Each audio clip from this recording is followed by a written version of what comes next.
السلام عليكم ورحمة الله وبركاته. الحمد لله رب العالمين، الصلاة والسلام على أشرف الأنبياء والمرسلين وعلى آله وأصحابه وتابعين فمن تبعهم بإحسان إلى يوم الدين. لقد جاءكم رسول من أنفسكم عزيز عليه ما أنتم حريص عليكم بالمؤمنين رؤوف رحيم. فإن تولوا فقل حسبي الله لا إله إلا هو عليه توكلت وهو رب العرش العظيم. குர்ஆன்ல சூரா தாரியாத் அல்லாஹ் சொல்றான், வமா ஹலக்துல் ஜின்ன வல் இன்ஸ இல்லா லியஅபுதூன். மனிதர்களையும் ஜின்களையும் அல்லாஹ்வை வணங்குவதற்காக அன்றி நாம் படைக்கவில்லைன்னு அல்லாஹ் சொல்றான். உடனே அடுத்த 2 வசனங்கள் அல்லாஹ் சொல்லும்போது, இன்னல்லாஹ ஹுவர் ரஸ்ஸாகு துல் குவத்தில் மத்தீன், நிச்சயமாக அல்லாஹ்வே ரிஸ்க் அளிப்பவன், அல்லாஹ் ரஸ்ஸாக்காக இருக்கிறான்னு சொல்றான். அப்போ மனிதர்களையும் ஜின்களையும் என்னை வணங்கத்துக்காக மட்டும்தான் நான் படைச்சிருக்கேன் அப்படின்னு அல்லாஹ் சொல்லிட்டான். சொன்னதுக்கப்புறம் நம்மளாம் என்ன யோசிப்போம், அப்போ படைக்கப்பட்டதே அல்லாஹ் வணங்கத்துக்காக மட்டும்தானா? அப்போ என்னுடைய சாப்பாடுக்காக, என்னுடைய உணவுக்காக, என்னுடைய ஆடைக்காக நான் எங்கே போவேன் அப்படின்னு நம்ம நினைக்கும் போது அல்லாஹ் என்ன சொல்றான், இன்னல்லாஹ ஹுவர் ரஸ்ஸாக், உங்களுக்கு உணவளிப்பவன், உங்களுக்கு ஆடை அளிப்பவன், ரிஸ்க் அளிப்பவன்னா எல்லாத்தையும் கொடுக்குறவன். ரிஸ்க்னா உணவு மட்டும் கிடையாது, ப்ரொவிஷன் எல்லாமே நமக்கு கொடுக்கப்பட்ட எல்லாமே ரிஸ்க் தான். அப்போ அல்லாஹ் மட்டும் வணங்குனா, அல்லாஹ் வணங்குறத நம்ம வேலையா வச்சிருந்தா நம்மளுடைய ரிஸ்க்கு ஃபுல்லா யார் பொறுப்பேற்றிருக்கா? அல்லாஹ் பொறுப்பேற்றுக்கிறேங்கிறான். இது எதுக்காக இப்ப சொல்றேன்னா, நம்மள 99% மக்கள் என்ன சிந்தனை அப்படின்னா, 11th 12th படிக்கணும், முடிக்கணும், ஒரு நல்ல மார்க் எடுத்துட்டா ஒரு காலேஜில் சேர்க்கணும், முடித்த உடனே ஒரு வேலைக்கு சேரணும், சேர்ந்துட்டு கொஞ்சம் சம்பாதிக்கணும், கல்யாணம் பண்ணணும், செட்டில் ஆகணும், அவ்வளோதான். சரிங்களா? இப்படி தான் உலகத்தில் உள்ள எல்லாரும் நினைப்பான். சரிங்களா? இப்படி நினைக்கிறது ஒன்றும் பெரிய சாதனை கிடையாது. சரிங்களா? இப்படி நினைக்கிறத விட எண்ணம் எப்படி இருக்கணும், ரொம்ப விசாலமாக இருக்கணும். சரிங்களா? நீயத்து பலமான நீயத்தாக இருக்கணும். சரிங்களா? இன்னமல் அமாலு பின்னியா, எந்த ஒரு ஹதீஸ் கிதாப் எடுத்தாலும் இந்த ஹதீஸோட தான் ஆரம்பிக்கும். எதனால் இந்த ஹதீஸோட ஆரம்பிக்கப்படுது அப்படின்னா, செயல்கள் அனைத்திற்கும் எண்ணத்தை அடிப்படையாக வைத்தே கூலி வழங்கப்படும் சொல்றான். அப்போ முதல்ல எண்ணத்தை வைங்கிறான் அல்லாஹ். எண்ணத்தை முதல்ல வை, அப்புறம் தர வேண்டியது நான் தருவேன். இது அல்லாஹ்வுடைய வாக்குறுதி. நம்ம யாருமே எண்ணமே வைக்கிறது இல்லை. படிக்கணும், முடிக்கணும், வேலை பார்க்கணும், கல்யாணம் பண்ணணும், என்ன செஞ்சிடணும், செட்டில் ஆயிடணும், முடிஞ்சு போச்சு. எல்லாத்த மாதிரி இப்படி நினைச்சா அந்த வாழ்க்கை தான் அமையும். உயர்ந்த எண்ணத்தை, ஒரு நீயத்தை வச்சுட்டானா அல்லாஹ் என்ன செய்வான், அதுக்கேற்ற மாதிரி ஒரு முயற்சி எடுத்துட்டானா அல்லாஹ் எல்லாத்தையுமே சிறப்பாக்கி தருவான். சரிங்களா? நீயத்தை வைக்கணும், முயற்சி எடுக்கணும். தராது அல்லாஹ்வுடைய விருப்பம். அவன் அது அல்லாஹ்வுடைய கையில் இருக்கு. நம்ம எதையுமே அச்சீவ் பண்ணாட்டாலும் நாளைக்கு மறுமையில நிரப்பமான கூலி உண்டு. நாளைக்கு மறுமையில நம்ம எல்லாரும் அல்லாஹ்வை சந்திக்கும் போது அல்லாஹ் நம்மளை பார்த்து சொல்லுவான், இன்னஹாதா கானலக்கும் ஜஸாஉ வ கான சஅயுக்கும் மஷ்கூரா. நீங்க உங்களுக்கு கொடுக்கப்பட்ட இந்த கூலி அனைத்தும் நீங்க செஞ்ச முயற்சிக்காக சொல்லுவான். நீங்க பண்ண சாதனைக்காக சொல்ல மாட்டான்ல, நீங்க எடுத்த முயற்சிக்காக சொல்லுவான். சரிங்களா? அப்போ நல்ல எண்ணத்து, நல்ல நீயத்து, ஒரு அழகான முயற்சி, நீயத்து முயற்சி, இந்த ரெண்டும் இருந்தா அல்லாஹ் என்ன செய்வான், நிரப்பமான கூலியை தருவான். அதுக்கப்புறம் நாளைக்கு மறுமையில பார்த்தோம்னா சில நபிமார்கள் என்ன செய்வாங்க, கோடிக்கணக்கான மக்களோட வருவாங்க. சில நபிமார்கள் ஒரு நபர் கூட தன் கையால் இஸ்லாத்தை ஏற்றுக்காம தன்னந்தனியா வருவாங்க. ஆனா எல்லா நபிமார்களையும் மறுமையில அல்லாஹ் என்ன செய்வான், கண்ணியப்படுத்துவான். காரணம் என்னது, அல்லாஹ் நீங்க எத்தனை பேர் இஸ்லாத்தை ஏற்றுட்டு கூட்டு வந்தியே பார்க்க மாட்டான். எல்லா நபிமார்களுடைய நீயத்தும் உயர்ந்த நீயத்தா இருந்துச்சு, அவங்களுடைய முயற்சி நிரப்பமா இருந்துச்சு. அதனால அல்லாஹ் முயற்சியை தான் பார்ப்பான், அல்லாஹ் நீயத்தை தான் பார்ப்பான். நீ என்னத்தை சாதிச்சேன்னு அல்லாஹ் பார்க்க மாட்டான். சரிங்களா? இந்த உலகம் தான் நீ என்னத்தை சாதிச்ச, நீ எவ்வளவு மார்க் எடுத்தன்னு கேட்கும். அல்லாஹ் எதை மட்டும் தான் பார்ப்பான், நீ என்ன நீயத்தை வச்சிருக்க, அதுக்கேற்ற மாதிரி நீ என்ன முயற்சி எடுத்த, இதை தான் நாளைக்கு மறுமையில அல்லாஹ் பார்ப்பான். அதனாலதான் கோடி மக்களை கூட்டு வர நபிமார்களையும் அல்லாஹ் கண்ணியப்படுத்துவான். தன் கையால் இஸ்லாத்தை ஏத்துக்காத எந்த ஒரு நபருமே இஸ்லாத்தை ஏத்துக்காட்டாலும் அந்த நபியும் அல்லாஹ் கண்ணியப்படுத்துவான். ஏன்னா எல்லாட்டையுமே நீயத்தும் முயற்சியும் நிரப்பமா இருந்துச்சு. சரிங்களா? அதனால என்னைக்குமே எண்ணத்தை விசாலப்படுத்தணும். எல்லாத்த மாதிரி நம்ம என்ன செய்யக்கூடாது, சிந்திக்க கூடாது. எனக்கு இது போதும், என்னால் எவ்வளோதான் முடியும் அப்படி கிடையாது. நியத்தை உயர்ந்த நியத்தை வச்சுட்டு முயற்சி எடுக்கணும். அல்லாஹ் என்ன செய்வான், எல்லாத்தையும் அவனே நமக்கு விசாலமா தருவான். சரிங்களா? அதுக்கப்புறம் எல்லாத்தையும் விட கொஞ்சம் வித்தியாசப்படணும்னா எக்ஸ்ட்ரா ஒரு 2-3 வருஷம் கஷ்டப்பட்டு என்ன செய்யணும், படிச்சா போதும். காலேஜ் முடிச்சோடனே வேலைக்கு போகணும் இல்லாமல் ஏதாவது ஒரு என்ட்ரன்ஸ் எழுதணும், ஏதாவது ஒரு காம்படிட்டிவ் எக்ஸாம் கிளியர் பண்ணணும். கிளியர் பண்ணிட்டு 2-3 வருஷம் கஷ்டப்பட்டா நம்ம என்ன செய்வோம், தனித்துவமாக தெரியும். சரிங்களா? ஆனால் அதோடைய பாதை ரொம்ப கஷ்டமானதாக இருக்கும். எதுவுமே என்ன செய்யாது, லேசாக கிடைக்காது.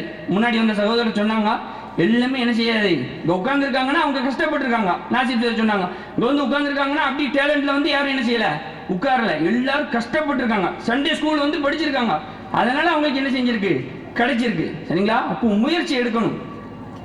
இவ்வளோ முயற்சியிலையும் பெரிய கஷ்டம் இருக்கும், ரொம்ப கஷ்டமா இருக்கும்.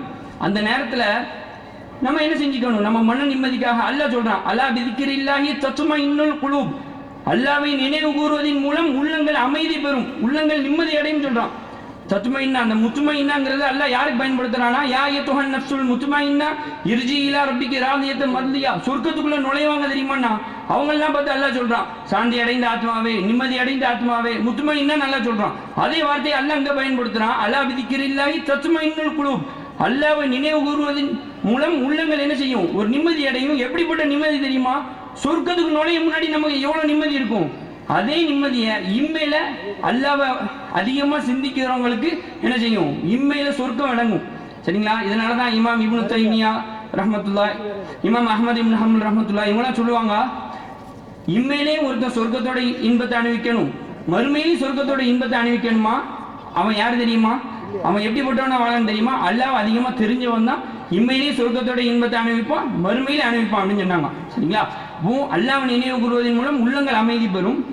ஒமன் ஆரலான் திக்ரி ஃபைனலஹு மஈஷத்தன் பன்கா, யார் அல்லாஹ்வுடைய நினைவு விட்டு திரும்புறாங்களோ அவங்களுக்கு மிக கடினமான வாழ்க்கையை கொடுப்போம் அப்படின்னு சொல்லிட்டு அல்லாஹ் சொல்றான். சரிங்களா?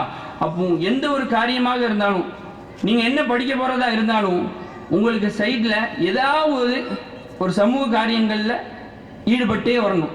சரிங்களா? அது ட்ரஸ்டா இருக்கட்டும், மதரசாவா இருக்கட்டும், ஏதாவது ஒரு நல்ல காரியமா இருக்கட்டும், எதுலையாவது ஒன்றுல நம்ம கூட பண்ணிட்டே வந்தனா உங்களுடைய படிப்பு எல்லாத்தையும் அல்ல ரொம்ப லேசாக்கி தருவான். சரிங்களா? ரொம்ப சுத்தமாக்கி கிளியராக்கி தந்துருவான். இப்போ ஜக்காத்து கொடுக்குறோம், 2% ஜக்காத்து கொடுக்குறோம். ஜக்காத்துன்னு அதுக்கு எதுக்கு பேர் வந்துச்சு, ஜக்காத் தஸ்கியா. தஸ்கியா ஜக்காத்துன்னு சுத்தப்படுத்துறது. ஜக்காத்து எங்க சுத்தப்படுத்துச்சு, ஜக்காத்து எப்படி சுத்தப்படுத்தும், நம்மளை 2% நம்ம ஜக்காத்து கொடுத்தா மிச்சம் 97.5% நீ சொத்து வச்சிருக்கல்ல, அதை ஜக்காத்து கொடுத்தாதான் மிச்ச சொத்து உனக்கு சுத்தமாகும். சரிங்களா? அதனாலதான் அது பேரு ஜக்காத். சரிங்களா? இந்த ஜக்காத்து கொடுக்கறது மூலமா உங்கள்கிட்ட இருக்கிற சொத்து சுத்தமாகிறது இல்ல, அதே மாதிரி நீ ஒரு நிலையான நன்மை பண்ணிக்கிட்டே வந்தனா உங்களுக்கு நீ நார்மலா படிக்கக்கூடிய காரியங்கள் எல்லாம் என்ன செய்வான், ரொம்ப லேசாக்கி தருவான். சரிங்களா? அதனால எல்லாரும் இதை மனசுல வச்சிருக்கணும். என்ன விசாலமா இருக்கணும், முயற்சி அதிகமா இருக்கணும். அதே மாதிரி 2 முக்கியமான விஷயம் இருந்தால் தான் எல்லாமே அச்சீவ் பண்ண முடியும். ஒன்று கல்வி, இன்னொன்று ஒழுக்கம். சரிங்களா?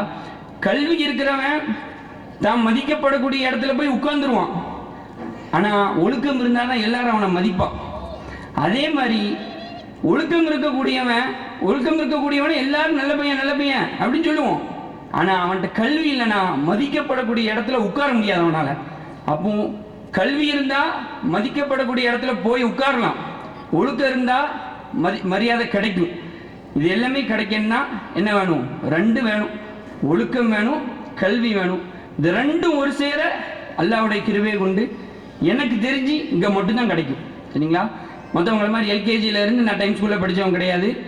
நான் கிட்டத்தட்ட 5-6 ஸ்கூல்ல படிச்சிருக்கேன். எந்த ஒரு ஸ்கூல்லையும் நான் என்ன செஞ்சதில்லை, பெருசா ஒழுக்கம் அதெல்லாம் பார்த்ததில்லை. சரிங்களா? வந்தோமா போனோமா சொல்லி கொடுத்தோமா ரிப்போர்ட் கார்டு வச்சோமா பேரண்ட்ஸ் மீட்டிங் வச்சோமா அவ்வளோதான் நடக்கும்.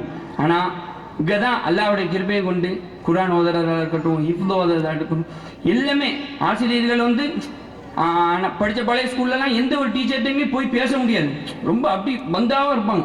ஆனால் அங்கே எல்லாட்டையும் என்ன செய்யலாம், அழகாக அணுகலாம், ஃப்ரீயாக பேசலாம். சரிங்களா? எனக்கு வந்து நாசிப் சார் இருக்காங்க. நாசிப் சார் வந்து எனக்கு வந்து ஆசிரியர்னு சொல்கிறத விட இப்போ எனக்கு வந்து ஒரு உற்ற தோழர்னு சொல்லலாம். சரிங்களா? 12th முடிச்சதுக்கப்புறம் என்ன படிக்கன்னே தெரியாமல், பெரிய டேலண்டான ஸ்டூடெண்ட்லாம் கிடையாது, சும்மா என்ன படிக்கன்னு தெரியாமல் இருந்த நிலையில் இருக்கும்போது தான் நாசிப் சார் வந்து படியில த்ரூ பண்ணிடலாம்ல, ஈஸியில் முடிச்சிடலாம்ல, இப்படி தான் சொல்லுவாங்க சரிங்களா. அது ரொம்ப க்ளோஸாக நம்மளோட பழகி அப்படி இருப்பாங்க. பல பேருக்கு நாசிப் சார் தான் டெரரான ஆளுன்னு தெரியும், ஆனால் சுத்தமான மனுஷன் சரிங்களா. அவர் ஒவ்வொரு தனிப்பட்ட முறையில் அவரை அணுகுனா என்ன செய்யும், பல பேர் சிரிக்கிற மாதிரி இருக்குது, ஆனால் என்னது உண்மை அதுதான் சரிங்களா. தனிப்பட்ட முறையில் அவர் அணுகுனா அவர் என்ன செய்வார், எல்லாத்துக்கும் நல்ல வழியை காட்டுவாங்க சரிங்களா. அதே மாதிரி என்ன படிக்கன்னு தெரியாமல் திணறிட்டு இருக்கும்போது தான் என்னுடைய ஆசிரியர், என்னுடைய ஒரு முன்மாதிரின்னு சொல்லலாம், ஜக்கரியா அல்தாஃபி ஹசரத் அவங்க தான் ஒரு நாள் என்னை கூப்பிட்டு நீ படியில நான் துவா செய்கிறேன் பார்த்துக்கலாம் அப்படின்னு சொல்லி சொன்னாங்க சரிங்களா. அந்த 2 பேரும் எனக்கு ரொம்ப ஒத்துழைச்சாங்க. ஒருத்தர் வந்து என்னுடைய அகாடமிக் ஆசிரியர், இன்னொருத்தர் அரபு ஆசிரியர் சரிங்களா. 2 பேரும் அவ்வளோ ஒத்துழைச்சது மூலமாக எனக்கு அப்போ எக்ஸாம் எழுதி கிளியர் பண்ண முடிஞ்சிச்சு. அது பெரிய விஷயம் கிடையாது, ஆனால் எனக்கு அது பெரிய விஷயம் சரிங்களா. அது நல்ல ஒரு டேலண்டான பையன் பண்ணால் அது பெரிய விஷயம் கிடையாது, ஆனால் எனக்கு தெரியும் நான் எப்படிப்பட்ட பையன் சொல்லி, நான் எப்படி படிப்பேன்னு சொல்லி. ஆனால் அல்லாஹ்வுடைய கிருபை கொண்டு அந்த 2 பேர் எனக்கு கொடுத்த ஒரு இது ஹோப்பு தான். அது போக குடும்பத்தில் உள்ள எல்லாரும் கொடுத்தது தான். அல்லாஹ்வுடைய கிருபை கொண்டு என்ன செய்ய முடிஞ்சிச்சு, அது பண்ண முடிஞ்சு சரிங்களா.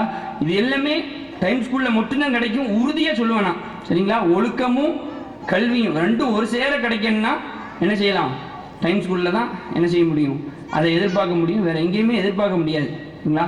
தலை முடியிலேருந்து கால் நகம் வரைக்கும் எல்லாத்தையுமே செக் பண்ணுறது இங்கே தான் சரிங்களா. இஷ்டம் போல் முடி வெட்டிட்டும் நகை வெட்டாமையும் உங்கள் ஸ்கூலுக்கு வர முடியாது. அதனால் எல்லாத்துக்கும் நான் சொல்கிறது 2 விஷயந்தான். நியத்து என்ன விசாலமாக இருக்கணும், முயற்சி அதுக்கேற்ற மாதிரி இருக்கணும். அல்லாஹ் என்ன செய்வான், எல்லாத்தையுமே சிறப்பாக்கி தருவான். என்னுடைய நேரம் முடிஞ்சிட்டு. அஸ்ஸலாமு அலைக்கும் வரஹ்மத்துல்லாஹி வபரகாத்துஹு.